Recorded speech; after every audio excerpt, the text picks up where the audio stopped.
I am so glad you convinced me that the family car should be the Defender 110. It is so beautiful inside, it's so comfortable, and it just feels indestructible. Yes, it really is. I've been waiting a long time for the new model to come out. The Defender 110, I'm telling you, it's my favorite car of all times. It's my third one. You know, I have stories of going off road. The guy managed the group. He was like, "What are you doing in this beautiful car?" I'm like, "I'm going off road." He's like, "Are you sure? Because you can use one of ours." And then they look like Mad Max cars. I'm like, "No, no, no, no, we're going to do this." And he was shocked. Wow. Well, it's great because the Defender has been reimagined for 21st century adventure, and its unparalleled off-road ability as well as its robust interior are invaluable whether you're headed towards uncharted territory or just a weekend of exploration. The Defender 110 tackles challenging surroundings with absolute confidence. The SUV conveys strength outside and in, featuring peerless technology like an intuitive driver display and an award-winning infotainment system. That's my favorite part, to keep you connected no matter where the journey takes you. Adventure is unique to everyone, and so is the Defender. Choose from the two-door Defender 90, the four-door Defender 110, or the larger Defender 130 with the ability to seat up to 8 passengers. You'll find uncompromising performance in all three. So pack up and go even further with the Defender 110. Learn more at LandRoverUSA.com/Defender. These days, we're all investors, trying to be smart with our money despite our worst impulses. But at iShares, we believe that deep down inside of every investor is a better investor. One that's just waiting to be let out. Explore iShares ETFs and insights and let your best investor out. Visit iShares.com for more information.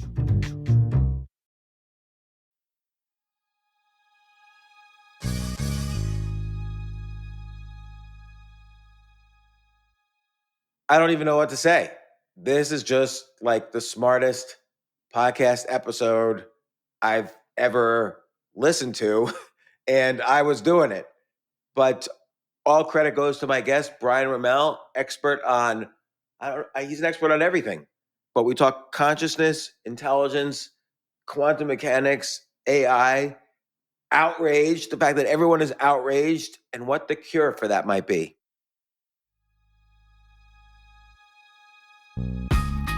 This isn't your average business podcast, and he's not your average host. This is the James Altucher Show.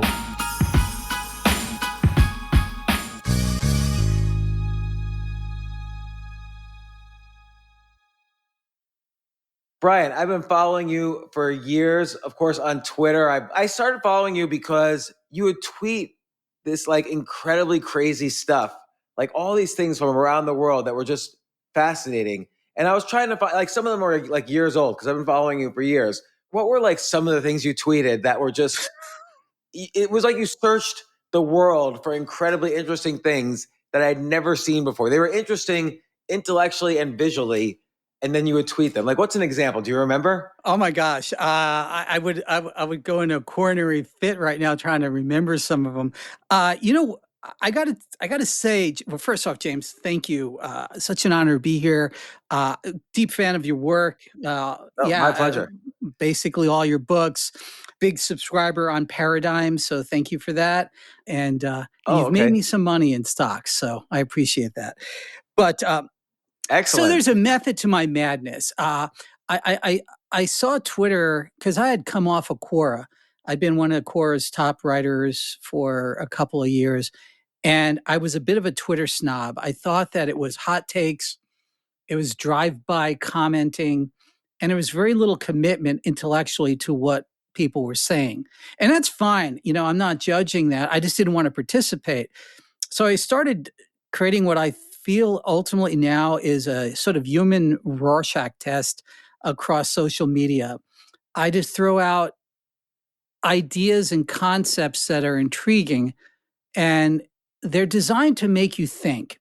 I think what I really try to do most of the time is I'm trying to elicit thought. What do you see here? And what's your first reaction? And was your first reaction right? What's your second reaction? And And I just kind of went with it. So yeah, there would be all sorts of things. I really like showing animal intelligence because I've always been involved in machine intelligence. And I think if we don't understand animal intelligence to some degree, even primates, right? How are we going to really understand machine intelligence and what is intelligence and things of that nature? So Twitter kind of became an open market of my ideas. And yeah, I get very eclectic at times. Yeah, like what were some of the I remember some of the animal ones. Like what were some things that intrigued you on animal intelligence? Yeah. Intrigued you so much that you tweeted about it? Oh, okay. So one of the ones that I thought was really quite profound, it's sort of my concept of what I call the Kim Peek proof. Kim Peek was Rain Man in the Dustin Hoffman movie. Oh, that was based on a real person? Absolutely. Kim Peek, I actually got to meet him briefly. Incredibly beautiful individual. And what we learned about Kim Peek is the limits of human capability mentally. He actually was able to recite to you exactly what the weather was like the day you were born, what day of the week it was, all sorts of trivial things about who was the best baseball player at that particular moment in time, right? What game was being played that day? I mean, just incredible things. So my concept about any scientific theory is that if you cannot account for the outlier in the theory, you really don't have a theory. You have sort of a postulation. What do you mean? Like what I don't understand. So let's I know. say what's an example scientific theory that where there's an outlier, like the theory of relativity? All right. Well, let's keep it with Kim for a second, right? So how do you Yeah. explain? So Kim had encephalitis, right? The swelling of the brain, which essentially broke down his corpus callosum, that sort of piece that connects your right and left hemisphere. It's not widely known exactly why he developed what is a savantism, right? A sort of a savantic syndrome. Kim, in one of the clips that I put up there, and it wasn't really about Kim, it was about primates. It was about this particular primate research center in Japan that was showing that a chimpanzee can be trained to remember a flash of 45 numbers on a grid of about 100 grid and remember the sequence after it flashes on. Now, humans can't do that. Hmm. It's like, how did that primate know how to do that? Why? How fast was the flash? How many seconds were you allowed to Like look half at a it? second, maybe a second at maximum. Wow. And some of these guys and gals were trained and some did better than others. But the fact that one was able to do it, 100 out of 100 monkeys, right? The fact that one was able to do it fascinated the heck out of me. So I started studying the brain more and I said, okay, what did humans give up that chimpanzees had that we don't have? Well, it turns out it's Broca and Wernicke, or the phonological loop. So we gave up short-term memory to be able to do what we're doing right now, is having a conversation. So I started really diving into, and again, this is all based on computer science ultimately. But I started diving in. What is human creativity and human memory? Well, you have the right hemisphere technically, and again, some of this is symbolic talk. I'm not trying to talk in the sense of where neurobiology and neuropsychology is at this moment. But you have the right hemisphere, which is your creative thought process, and let's call that a bunch of nebulous clouds that you have to assemble to the left hemisphere, which is a serial chain of thought that is only so long. Once you lose that chain of thought, the idea sort of dissipates and you get frustrated. And I see this with creative people, songwriters, book writers, uh, people like yourself that are just trying to come up with that idea and it just dissipates. Where did it come from? Where did it go? So it came from potentially the right hemisphere. And then the process of mechanicalizing it. Now, mechanicalizing it to speech is easier because it flows out of us. We're not translating the inner monologue, that voice we hear when we read or when we type sometimes. But when we have to mechanicalize it to a keyboard or writing it on a piece of paper, there's a mechanical slowdown in that process. So the flow is broken and sometimes ideas and thoughts dissipate. So we went from 10 fingers to thumb clawing on a glass screen. And so what happens when you do that? Well, the flow of ideas slows down significantly. So much so that I believe that it is one of the underlying premises for hostility that we see in social media.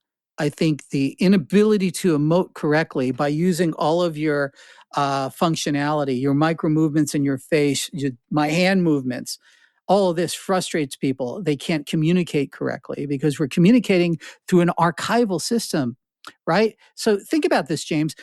Typing was designed for archival purposes more than it was for communication purposes. Right. And by archival, you mean I would type something so I could store it so other people could later read it. Exactly.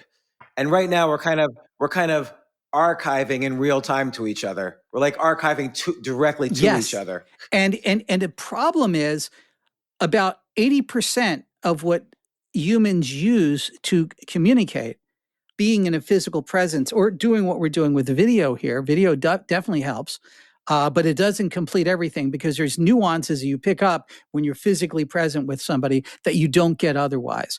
And I think those nuances are totally gone when we're throwing emojis at each other because emojis are completely open to interpretation. There's at least two Yeah. interpretations to them. One is the direct and one is the ironic, funny version of that emoji. And none of it is really useful.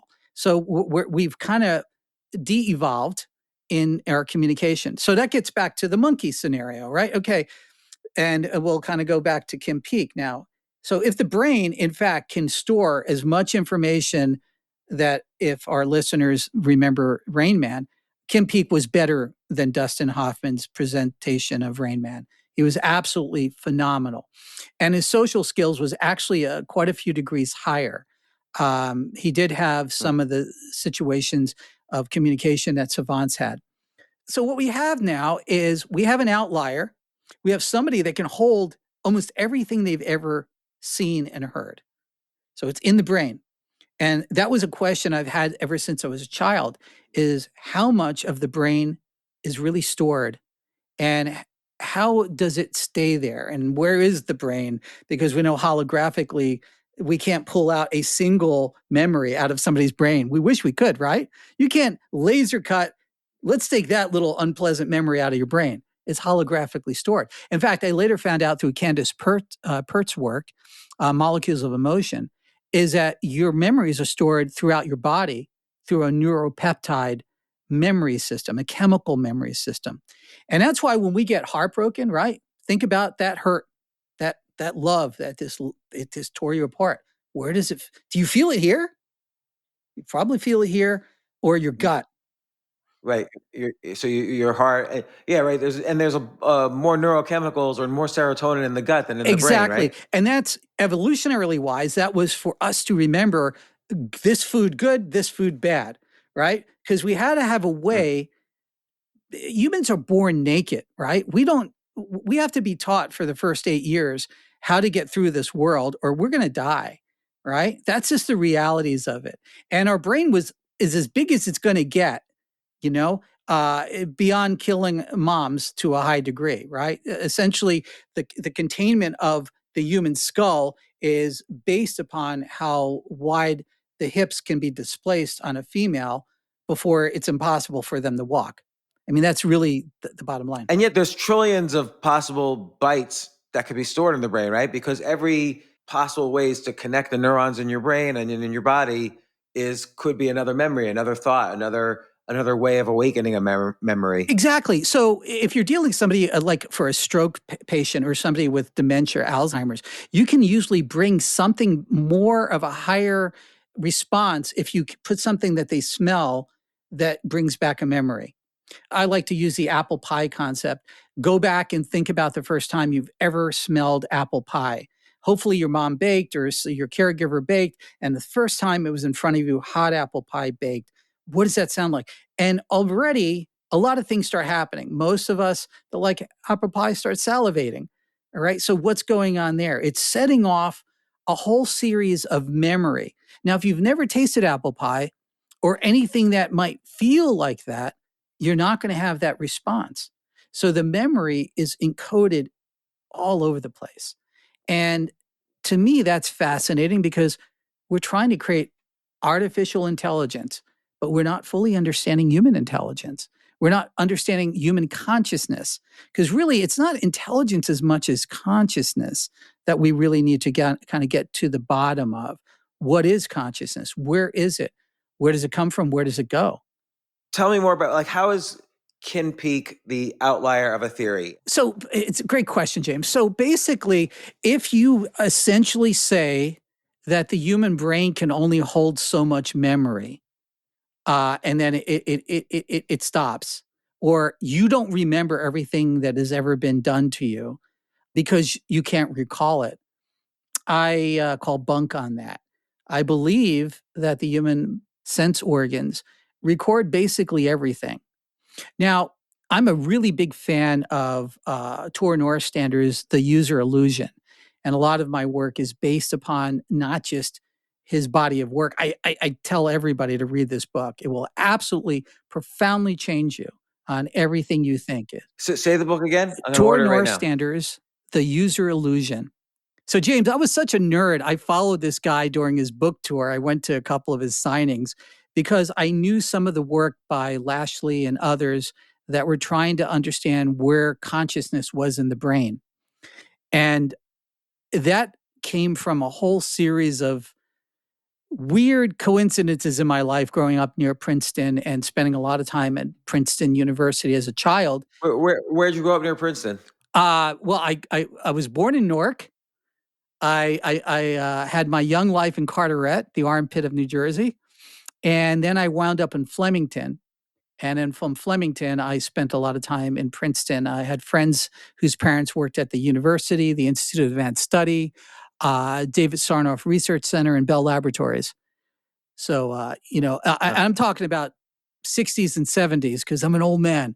And that was the prime time of Bell Laboratories. Bell Laboratories had so many incredible thinkers who were paid just to think, walk around barefoot, in their pajamas way before it was cool, no shaving for 2 or 3 weeks. You would essentially think they're homeless, and nobody knew what they were thinking about, but they were paid to be there.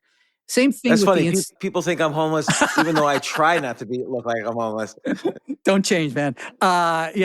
This is not my normal look either. But so anyway, in that environment, I started to really feel that we need to understand consciousness at a very young age. And I was a rationalist. I thought I was going to be a physicist growing up. That's why I loved Princeton so much. And mostly quantum physics is where I wanted to be. But also planetary science had a lot of influence by Carl Sagan, obviously, and people of that epoch.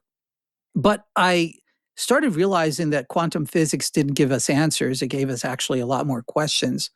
And the thing that really made me very angry about quantum physics is the observer aspect of it. I thought that had to be the most astrological explanation of reality that could ever happen. So I rejected it. So I got involved in business and computers and stuff like that because I can control the rationality within computer language. That was way irrational, but it did not stop me from continuing my curiosity. So quantum physics led me into trying to understand the brain and to understand the observer. Why the heck does an observation change a scientific test? Now, some people will say, well, it's not really like that, Brian. You don't. It is. Ultimately, it is. Whether it's photons or something, the test is changing via the observation. And then entanglement was the next thing that completely freaked me out. How could matter be entangled? And how could that matter communicate across, apparently, especially in the 70s, apparently across light years of distance instantly? How is that possible? Do we have a correct theory to explain that? No, we don't. We didn't then and we don't now. So that puts you to the edge. If you are an empirical scientist, you got to go to the edge and look over and say, hey, guys, gals, we don't really have a theory, really. We have the best possible prediction. And that's kind of the thing.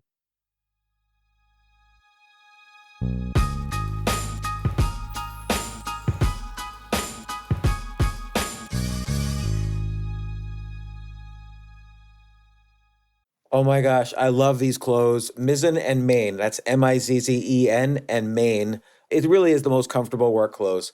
Travel clothes. I had to travel this whole week. I'm traveling for a week and a half, and I just took Mizzen and Main clothes with me.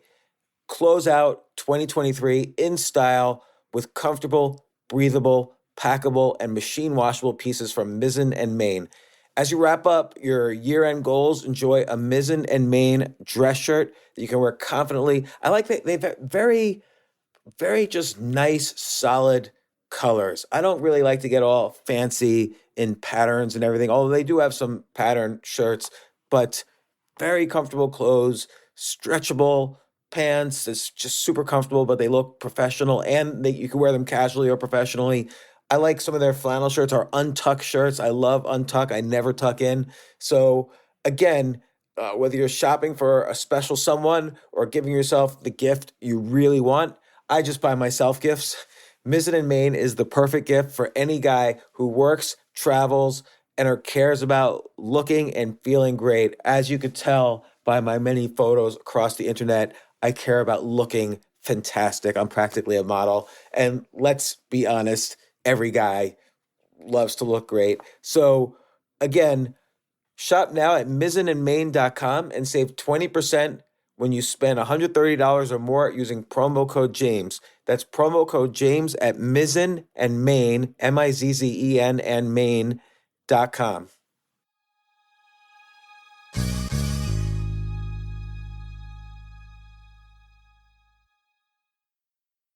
You know what I love about fantasy sports is that even though I'm not going to be a great basketball player or a baseball player or a football player or whatever, I feel like I get to participate and make decisions and use my knowledge of these different leagues to or these different sports to compete.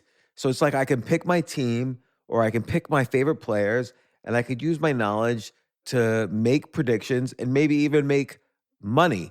So with the basketball season here, you can now pick combo projections across football and basketball from the Specials League on Prize Picks. This is a league created specifically for combo projections that include two or more players from different sports or leagues.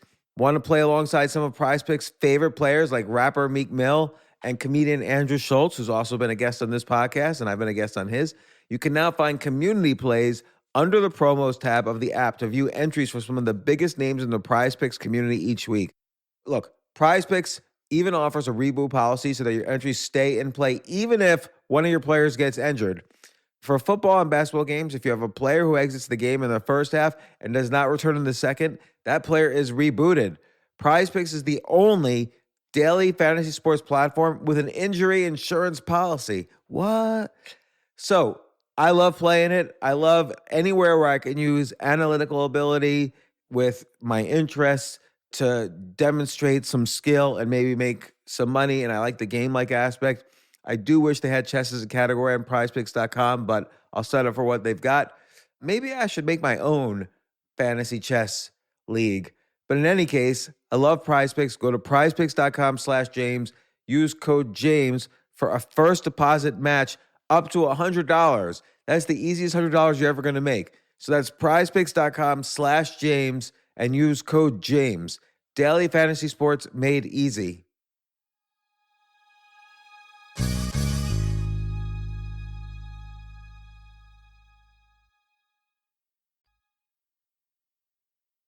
If you think about it, we don't really have a theory about anything. So, Exactly. you think of like Stephen Hawking's The Theory of Everything, A Brief History of Everything.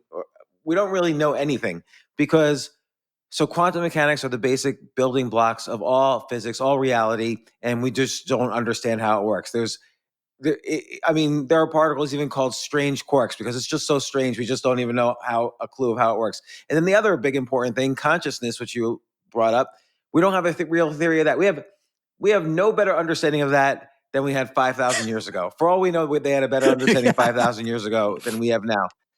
And so now we're trying to break it down using science that I'm sure is primitive compared to what's actually needed to understand these things. And we're trying to make some sense of it. Theoreticians have their ideas and experimentalists have their ideas, but none of it really works. We haven't concluded anything. Yes, we could make as for the movie this weekend was Oppenheimer. We can make a nuclear bomb, we can make a rocket ship, we can make a computer, but these are all mechanical things. Like you put these tools together and it works according to Newton's laws of physics. But like we're decades away probably from real quantum computing. And again, we're probably, I'd like your opinion on this, we're probably decades away from any real intelligence in artificial intelligence. Right now, it's like these massive statistical models, but we don't have like you were beginning to allude to with the brain being different from Exactly, AI. James. Brilliant. So let's look at it from a perspective of, scientific explanation from a chemical and electronic and electrical standpoint within the brain. We are not even sure what particular chemicals. Again, we can go to the very basics. A lot of people believe that the science of chemistry is fully understood, and certainly it must be fully understood within the human body. But you change just a couple of different chemicals in somebody, they're going to think dramatically different. And we're seeing it play out as a real-time experiment in our environment. We're throwing chemicals out there. We don't know what the neurotropic effects are on people. We do know that there are neurotropic effects, but we don't know what the grand neurotropic effects are until we come back 200 or 300 years and say, those crazy people, I can't believe they did that. And that's coming. We live long enough, and you and I be like 400 or 500 years. I don't know. We're going to look back and say, "Oh, yeah, that was a big debate, but it was a debate about politics and philosophy. It had nothing to do with chemicals." And that's kind of the problem: is chemicals divine your feeling and your construct of the world, right? So if you're chemically off just a little bit, your view of the world is dramatically changed. It's a very, very fine tuning. And, ancients understood the pineal gland as being vitally important, so important that the pine cone became such a big thing all the way to Sumerian times, all the way to the Pope's staff. There's a pine cone under Jesus's feet, all the way down to Sumerians. They're holding pine cones. The pine cone represents the pineal gland. That's symbolism. Why does it how do they even know about that gland in Sumerian times? Unfortunately, when you brutally break somebody's brain open, the pineal gland looks like a pine cone, almost precisely. Really? Yeah, yeah. And it's not a guess. This is not us philosophizing. They actually pointed out. The Egyptians actually talked about, the seat of consciousness essentially within the pine cone or the pineal gland. And why do they think that? Like, why do they have a sense that that was the seat of consciousness? well, they poked things into it through the eye sockets while people were alive. They cut open skulls. South America, we can see a lot of people that have had their skulls cut open and lived, in ancient times, and they believe that. We don't know why. We know that maybe from the very basic, we can speculate that proto-doctors were experimenting with people's brains. I don't know how they got people to agree with it. Hey, buddy, let me cut open, Well, they could have been tortured or slaves Yeah, or whatever. it could have been, but why they fixated on that gland is always interesting. We can go to certainly Indus Valley, India, and things of that. The Bende is a representation of the third eye. We can go to parts of Asia. Certainly, the Greeks talked about it. All of this stuff plays out to the pineal gland. We don't fully understand it. Why? Well, all right, we call it a third eye. Here's what's interesting. There's retina tissue within the pineal gland. Now, we only found that out about 100 years ago, that there's full-on retinal tissue in the pineal gland. So, hold it. What's going on? Thousands of years ago, they called it a third eye, but it is in fact an eye embedded essentially within the center of your brain. And it's not even a part of your brain. It's more of a part of your organ. What does that mean, though, that there's retinal tissue? Like, does it transmit information to the eyes so that we see things with it? No, it is an eye in and of itself. What's it looking at? Photochromatic discharges of light within the fluid of the pineal gland is the best guess I can give you. Photochromatic and pressure chromatic type of crystalline structures that are in the fluid within. But what does that mean? Like, I don't why, know. for an evolutionary reason, like why do we need to I look at have that? no idea other than to look at ancient history. This is what fascinates me about the frontier of science. James, is like, why aren't we looking into that more, ironically here, why aren't we looking into that more? What does it represent? So if you were to go to most brain researchers to say that the pineal gland is sort of a vestigial organ. When we were low-end reptiles, it may have served some function about mediating your day-night cycle. We do know melatonin is released when the pineal gland is entering into a sort of darker, maybe twilight type of stage, and that people with certain melatonin imbalances tend to have a problem with the pineal gland calcification, things of that level. I don't really talk about this much because it can really go down a deep rabbit hole because we're looking at ancient principles, and they're using the crude language of their epoch, and we're trying to compare it to our scientific language of this epoch.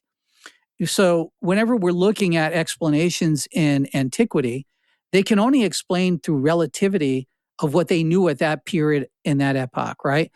And so to us, it looks crude, it looks childlike, it looks uninformed, but it may be very well informed and it may be not very crude. It's just the wording to us seems to be very non-scientific. They certainly knew that the pineal gland meant something. Winding it back to Kim Peek, are you suggesting that as humans evolved to have things like speech and longer term memory, we gave up short term memory? So when Kim Peek suffered from encephalitis, for instance, he lost some abilities to socialize and communicate and perhaps have long term memory. But in return, the savantism aspect, he gained this enormous short term memory. Exactly. Or long-term. Or trivia to, or he got long term memory because he could remember facts from like 100 years ago Facts or that whatever. we would never even digest. We would not remember the weather on the day that somebody was born. I mean, and we're talking anybody. You just tell him what, what your year and day, he'll tell you the day of the week and what the weather was like in your part of the country. That's how finite it was. How he knew that, he read a lot. He certainly read some books more than others, trivia books about sports. He was incredible about biblical things. He made some insights that are absolutely, I think, prophetic in my view. Like what? He was born a Mormon in Utah, and he saw the Bible and other Mormon scriptures as being very profound. He saw the holy books very much as a method for aligning your life with the tragedies of life. I'm subtexting a lot of this here. He said that they were much more than about God and religion, and he said that they certainly were. He absolutely believed that there was a God. There was no question. He thought it was ridiculous that we were even questioning it. He said, "How could you?" He wouldn't even have a talk about it. And it wasn't programming. It was his insight from, enveloping so much knowledge. And I find the same is true with AI. It's very interesting. And AI is living on our language, a human construct, right? And we can jump into that, getting out of this rabbit hole I took you into. I'm just so sorry. But No, yeah. it's fascinating. So Kim had some insights about that, and he said these books were guides so that you could live a better life. And he said the life that's going to take place after I leave, and he knew he was not going to be around long. And this was, 15 years before he passed away. He just knew, and he knew he was on borrowed time. The doctor wanted to put him away in an institution and lobotomize him for his own safety. And his parents said no. And, you can look up Kim Peek making a comment about the doctor wanted to go out and play golf. So he gave the parent 3 minutes, lobotomize him and institutionalize him. I got a game to go play. And Kim just jokes her. This is how funny it is. He had enough knowledge and humanity connection that he could make a joke out of it. Go and play golf, Doc. And he laughs. So he had an incredible sense of humor, much more than the humor that Dustin Hoffman had. And Dustin played an interesting character, but it wasn't really Kim, but it was based on him. So what he basically said is that humanity is going to regress into sort of a cesspool. He used the word cesspool because there were no guides to keep you doing the right things. If you're only answering to yourself, then essentially you're going to keep compromising yourself until you pull yourself down to the lowest possible element. And that was his insight.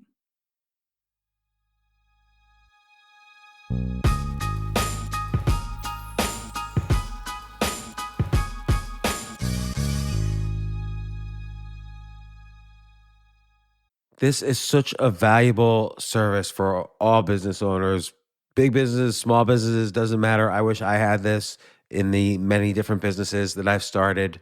Sometimes it seems like your business is humming, but then suddenly you don't understand it. You're starting to fall behind. You're not understanding where your costs are, where your revenues are, where your payments are.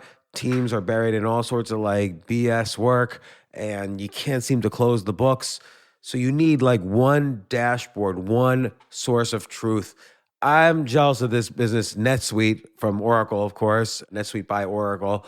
I wish I'd come up with this idea. It's a brilliant concept to have all your business intelligence on one dashboard.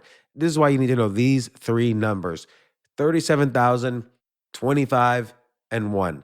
So 37,000, that's the number of businesses which have upgraded to NetSuite by Oracle. NetSuite is the number one cloud financial system, streamlining accounting, financial management, inventory, HR, and more.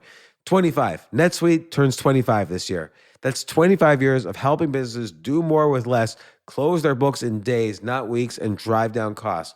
1, because your business is one of a kind. So you get a customized solution for all of your key performance indicators, your KPIs, in one efficient system with one source of truth. Manage risk, get reliable forecasts, and improve margins. Everything you need to grow all in one place. So right now, download NetSuite's popular KPI checklist designed to give you consistently excellent performance absolutely free at netsuite.com/James. That's netsuite.com/James to get your own KPI checklist. netsuite.com/James.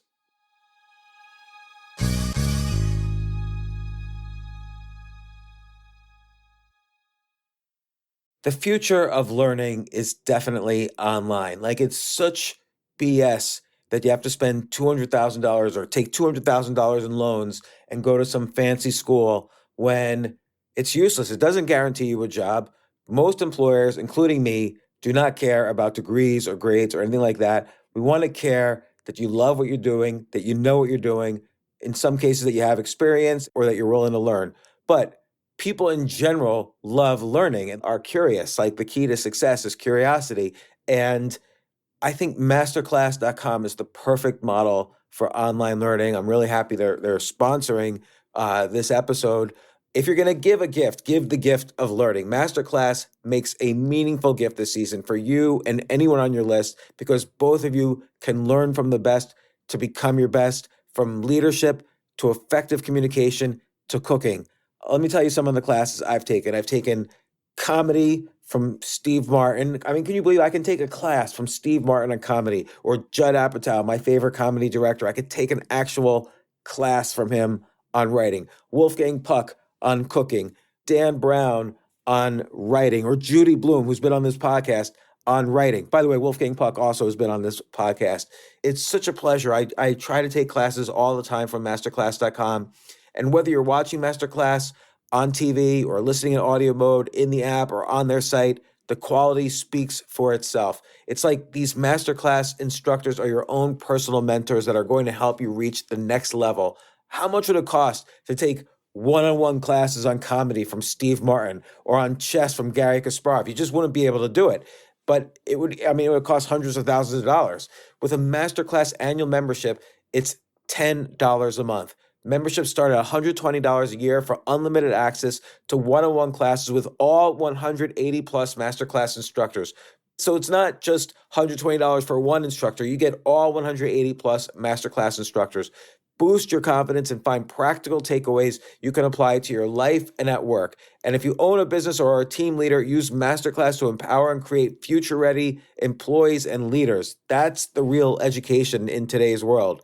So this holiday season, you can give one annual membership and get one free at masterclass.com/JAS. JAS, of course, stands for the James Altucher Show. So right now you can get 2 memberships for the price of one at masterclass.com/JAS. Masterclass.com/JAS. Offer terms apply.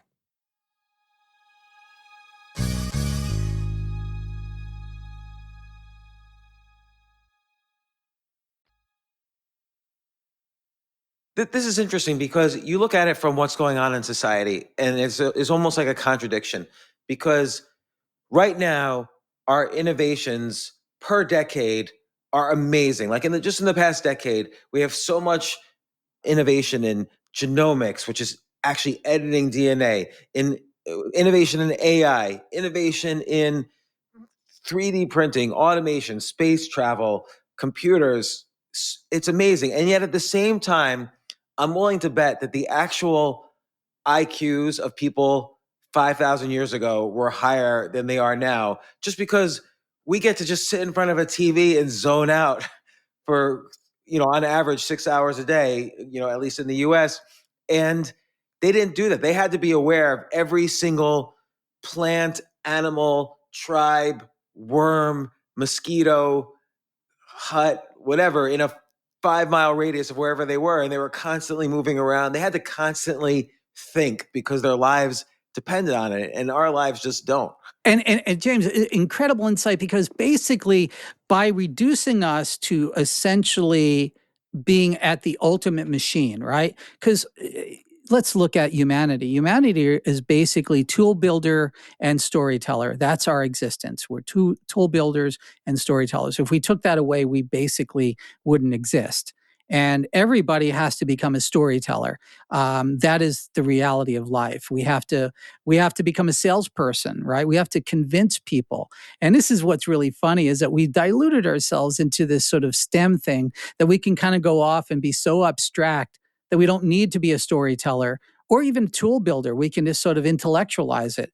And the Greeks failed in that. And by the way, I just want and I'm sorry to interrupt, and probably listeners will criticize me, but I just want to explain, like, we had to evolve extreme storytelling ability because we're relatively weak animals compared to even chimpanzees. Absolutely. And so we had to communicate to our kids, hey, don't go over the mountain, because we knew that's where the lions were. We had to tell them that's where Satan is. And we have to tell a whole story about Satan and monsters. And we had to develop storytelling ability to basically help the next generation live longer. Absolutely. And because they wouldn't live without stories. We didn't have, and then of course we could build tools to help us eat, because again, we're relatively weak. We can't just like kill something and eat it.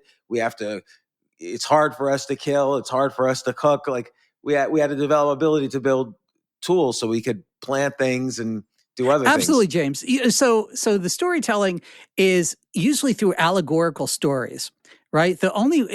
Let's imagine we didn't have a writing system. We only had a communication system, which is like 99% of human existence. We had no writing system. We had a communication system. And so the way you communicate is through bold allegorical stories. But we needed to record it. So how did we first record our allegorical stories? We looked up. We looked up at the unchanging sky, and these constellations became allegorical stories to our youth and our younger folks that would pass it on. So our first books were the stars. So when we looked up, we would say, oh, that's the lion and the story of the great lion that overcame, and these stories. Joseph Campbell, A Hero with a Thousand Faces, and the hero's journey and all of that. Joseph Campbell cataloged all of these allegorical stories. And he came to the same conclusion, and I am, and certainly I'm sure you do, is that all of these allegorical stories are almost precisely the same. There's about 20 of them, and they're all about the hero's journey monomyth of what we're all going through. And we go through many of them. We go through the macro hero's journey from life to death. And then we go to these sort of micro cycles within a day or a week, that we're going on the abyss and coming back from the abyss and things of that nature. But all of these stories had that pattern to them. And they're Jungian patterns, right? From Carl Jung, essentially. Jung took the inner space of the brain and the mind, which is what AI does, right? It does the same thing. So AI is going to see the same Jungian patterns. And it says, wow, every single movie, every single song, every single book, ultimately everything that we're attracted to is on a monomyth, is on a hero's journey. There's a bold allegorical story that's a part of it. And we know that all movies are formulas. If we break that formula big enough, it won't get funded because producers won't even put it out there. And this is why some really esoteric movies just don't resonate, because we're looking for the pattern. Because part of human intelligence is pattern recognition and pattern matching. Did I see that before? Has anybody seen that before? Can somebody see that before? Please help us, because we're looking for that pattern. We're desperate for it because our very existence depends on trying to grok and decode the unknown that's in front of us. We're the only animals that we know of on this planet, maybe off-world after yesterday, that is in constant search of decoding the pattern. And a lot of times, if you're fast at decoding pattern, you're considered intelligent. So if I'm fast at adding numbers together, is that intelligence? Well, computers can do numbers added together even better than Kim Peek. Kim was great at adding numbers together. It's 15-digit numbers. I think the largest one I heard him do is 45 digits added together, multiplied. Boom, done. But a computer can do it better. Does that make us inept? Does that make us cower? No, the computer is better at adding those numbers together. Now, can computers do other things faster? And we can dive into that, what AI is doing. But essentially, yes, fastness to me doesn't equate with intelligence. It's just fastness. But we have deluded ourselves. That person is fast. They're smarter than I am. That equated very well when we were out on the savannah. The person who could think fast under a pressure situation tended to live. So we are the generations of the fast thinkers. There's no doubt about it. Every single one of us are from those, because the ones that didn't think fast, they didn't make it. So we are the sum total of that. So it's built into our DNA. Fast thinking means better survival ability. But and you've written about this, you've talked about it, fast thinking isn't necessarily always the best result. It's the best result under the time compression of that circumstance. But retrospect allows a much more nuance of that scenario. Social media makes fast response down into microseconds. The hot take. Something happens politically, you've already aligned to a specific team. This is my team. I don't care if the entire team changes. I like their flags. I like their uniforms. I'm sticking with my team. When I was a kid, I grew up back east, Mets, Yankees, right? And I was getting old enough where the entire team plus the coach was gone, was replaced. But I had friends who were Yankees fans or Mets fans. And I'm like, dude, everybody in that team is gone. The coach is gone. There's nothing other than the uniform and the name. I'm a Yankees fan. We have tribalized ourselves into these categories. And it's not a modern phenomenon. It's an ancient phenomenon. And it all wraps up into this fast thinking. Who is a winner? Winning in a ancestral sense is literally living. All right. You survived being attacked by a very unlikely another clan, because we really didn't battle as much as the movies would have us believe. That was very unlikely. And the other thing is, how did we survive food-wise? Who was able to ascertain the right food to eat?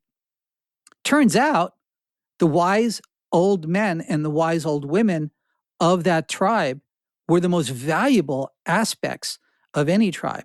They were also the first thing that was taken out when you conquered another tribe, is you would take out the wise people. Well, it's interesting because as you age cognitively, the brain gets weaker at fastness. Like you can, like I can no longer add numbers as fast as when I was in my 20s. I can no longer remember things as quickly as when I was in my 20s. But pattern recognition increases, and which is why like the peak age, or the peak age of a mathematician might be 25 Yeah. years old, but the peak age of a historian, it turns out, is in their 60s. Yeah. So because they can pattern recognize from, oh, this is like when we invented air conditioning in 1900. Invention of AI is like that in some weird way that they think of, and they write a book about it. And so the elders kind of have that wisdom. And I think, James, we're lacking. We are floating and drowning in a pool of information and data, but we're starving of wisdom in this epoch, more so than I think any time historically that I can account for. Wisdom is turned upside down because we've given the highest attribute to the latest tech. You know, I'm from the tech world, and we're riding this wave of AI. I mean, literally, just this morning, 27 new models were invented in AI in the open source community. And I'm trying to grok what the power of every model is, and trying to help clients and the world that follows me, which model is better to use under any particular circumstance. But on the aspect of wisdom, we just totally discount it. In fact, we're the only epoch that I'm aware of that have reduced the elderly to an almost useless functionality. So much so that I worry for the people that are going to enter their 60s in 20 years. Because as they enter their 60s 20 years from now, society is going to organize, if it continues on in the same mental gymnastics, they're going to see somebody in the 60s as being almost useless. You know, okay, they can still do a job, but you know, they're just not up to the changes. They're just not up to the rate of change. And of course, the rate of change has been increasing multifold. I think we can really just say the start date was probably the invention of the vacuum tube, was where the acceleration of rate of change. And throughout the 70s and 80s, personal computers and things of that. And now AI, the rate of change is quite dramatic. I don't think very many experts in the field understand what this really means as far as the acceleration and the ability to understand it. So as you get older, the wisdom is a grounding effect. It lets you understand where you need to roll with punches, right? Hyperreactivity is probably one of the biggest problems that we have in society today. People are overreactive to something that they see. An older person might look at it and say, you know what?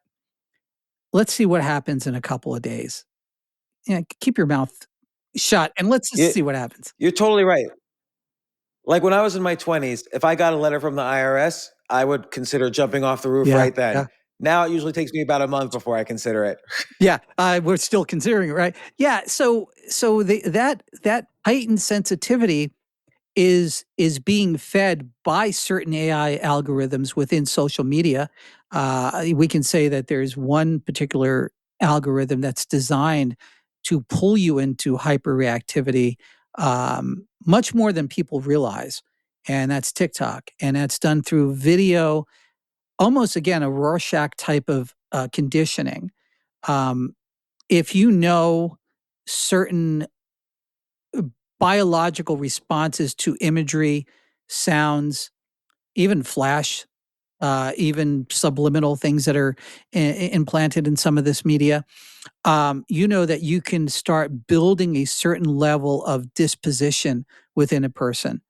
And about 80% of the world is hypersensitive to being hypnotized, and they may not understand that. And I think the other 20% are not hypersensitive, but still capable of it. And hypnotized, not necessarily in the kind of classic, like, look at this watch and fall asleep, but Exactly. just like the words we hear, the words we see. What you're saying basically is both TikTok and AI to an extent, they learn us. They Yeah. learn from us by our responses. So like TikTok learns how many seconds we stayed on a video, exactly what categories, what 1,000 categories in overlapping is this video about. And then and because it's able to fine tune those categories so much, just the way AI does with a piece of text. And then, oh, James likes these 1,000 different contexts that overlap. We're going to just keep feeding him more and more videos like this, and maybe even guide him With towards. some novelty, right? Yeah. So the idea is over a cross section of people that have the same predispositions that you might have, there's a model built. Not like there is a James model, but in a sense there is within the grand AI that, say, TikTok is using. And so getting outside the nefarious aspect of a state actor and all that, we can leave that aside. Just looking at time consumption, everybody's battling for your attention and your time, and the longer you spend in a TikTok where you don't feel time is moving, right? If you're engaged and there's just enough novelty to tip you over the edge to say, "Hold it, what was that?"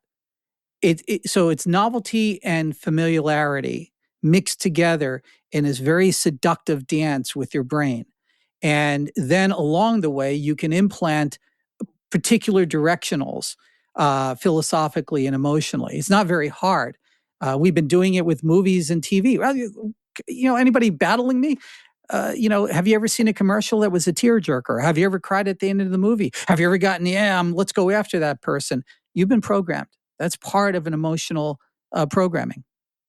Well, think about, like, you grew up in the 60s and 70s. Think about the television, like television Yeah. shows that you watched. Like everything was to sort of take things that were considered harsh in society, like, the powers that be, for instance, considered hippies and drugs Yeah. harsh. The Vietnam War was harsh. Civil rights was a harsh topic. And so then think of the shows you watched. The Partridge Family sort of normalized the The hippie. monkeys. I mean, it was all psychedelic imagery. Yeah, it's all psychedelic imagery, but without mentioning drugs. And then there was like the Mod Squad. So there's like, it's an FBI team that had Yeah. afros and dressed like hippies, and then you had the Brady Bunch. Somehow, were they divorced? Were they widowed? But it just sort of normalized the idea that families might be. It's not like the normal family unit anymore. Things are a little different, and it's okay. It's like everything we watched. Think of all the war shows. I Dream Yeah. of Jeannie was a war show. Major Nelson Yeah. was going to outer Yeah. space to shoot people. This F Troop. Hogan's Heroes. Hogan's All Heroes. Hogan's Heroes, Baba Yeah. Black Sheep, Star Trek. Star Trek. Yeah. These are all like war shows, basically. Yeah, so basically that's why when some people are very, very smart, they intellectualize this, saying I'm invulnerable to hypnotism. It's like, no, accept that fact of your humanity. We are emotional creatures. We are driven. Every single decision we make is ultimately a neuropeptide release of chemicals, which are, by definition, emotions. So once we understand that we're emotional creatures, we accept that reality and then we build from there. The problem in society right now is that we think we're making rational decisions. We think that there's a logical decision that took place. And the user illusion will prove to you scientifically, because Tor Norstanders is not a scientist per se, he's a science writer. In the late 90s, and if you were to write the book today, there's much more data and information getting back to what reality is.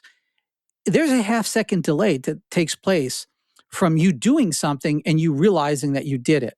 Your brain is making you think you did it, but the super person inside of you that we can call it subconscious, or you can call it the editor of reality for you, because reality is being edited to you. We don't have real-time screens on our eyeballs. Reality is being represented in the brain at a very low bit rate. It's 31 bits per second is consciousness. That's it. And anything beyond 31 bits per second, we are just getting background noise and information. We're not really we're not really dealing with what's going on. So we have a throughput bandwidth issue. I call it the bandwidth issue. And then we have the half-second delay problem. Those are the two fundamental things that user illusion, the Tor North Standards wrote, presents. But it presents it in very dense material. I read it once a year. What's the half-second The delay? half-second delay is what a lot of people like to say in street nomenclature as muscle memory. It's like, oh, I hit that ball because of muscle memory. Well, there is no muscle memory. It's not. It is in a sense, your subconscious that is doing it, and you're letting it do it.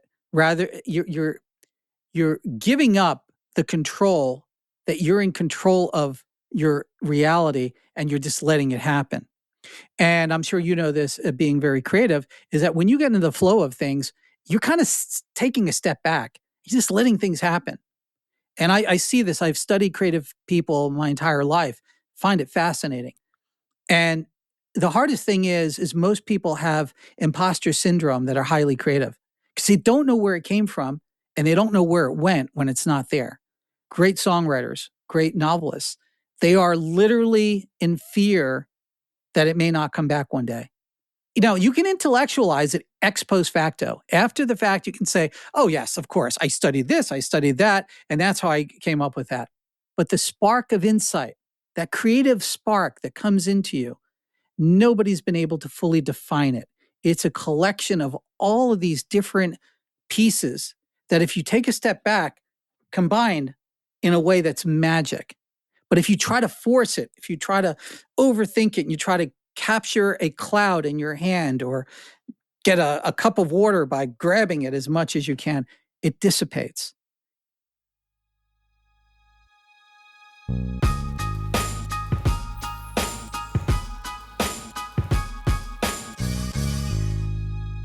Great episode, great conversation. We're going to have part 2 all about consciousness, and then part 3, the most intense conversation I've ever had about AI in my life with Brian Roemmele. Such a smart guy, such a great conversation. I really love talking to Brian. Stay tuned for not only discussions about consciousness, AI, quantum mechanics, but how knowing all this stuff can help your life.